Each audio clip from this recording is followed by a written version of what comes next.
Rencana pembelajaran e-learning di setiap sekolah di Kabupaten Badung mendapatkan apresiasi positif.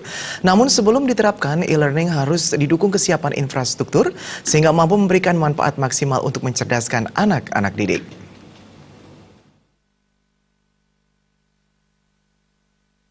Pengamat pendidikan Made Gede Putra Wijaya menyambut baik rencana pembelajaran e-learning di Kabupaten Badung. Mau tidak mau, siap tidak siap, kemajuan teknologi harus diakomodasi pada zaman sekarang. Pembelajaran tidak sebatas berbasis manual mengandalkan dengan buku-buku, tetapi mengarah ke pemanfaatan teknologi komunikasi dan informasi.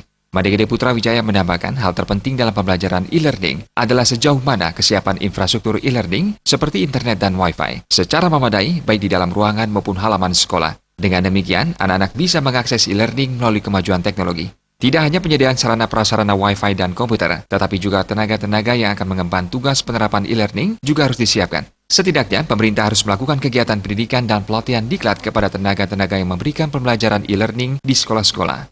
Selain itu, pembelajaran e-learning harus dikontrol dengan ketat. Jangan sampai hal-hal yang tidak produktif dan tidak perlu dapat diakses anak-anak didik seperti konten radikalisme dan pornografi. Jika perlu, Wi-Fi diprogram agar anak didiknya hanya mampu mengakses segala sesuatu yang berkaitan dengan ilmu pengetahuan, teknologi, dan budaya. Ini akan menambah pengetahuan dan wawasan anak-anak didik di sekolah. Siap, kita kan mesti harus mengakses dunia luar ini. Dengan globalisasi itu sendiri, bahwa hari ini itu semua bisa diakses di mana saja. Apa yang terjadi di dunia di luar kita ini, jadi kita bisa akses saat ini juga ini.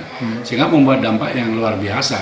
Cuman persoalan yang terpenting menurut hemat saya, adanya kontrol yang ketat. Jangan sampai hal-hal yang tidak produktif, hal-hal yang tidak perlu diakses oleh anak-anak. Ini menurut hemat saya.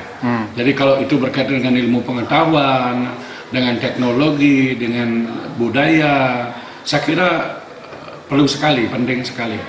Tapi hal-hal yang berkaitan dengan pornografi, kriminalitas, hendaknya itu dihindari. Dan dalam hal ini, guru harus melakukan kontrol yang ketat terhadap pelaksanaan e-learning di sekolah itu sendiri. Terkait pembiayaan penerapan e-learning baik di sekolah negeri dan swasta ini, Made Gede Putra Wijaya berharap pembiayaan didukung sepenuhnya oleh pemerintah, sehingga tujuan pembelajaran berbasis teknologi ini mampu mencerdaskan anak-anak didik di tengah perkembangan dan kemajuan zaman. Angga Ratana, Bali TV.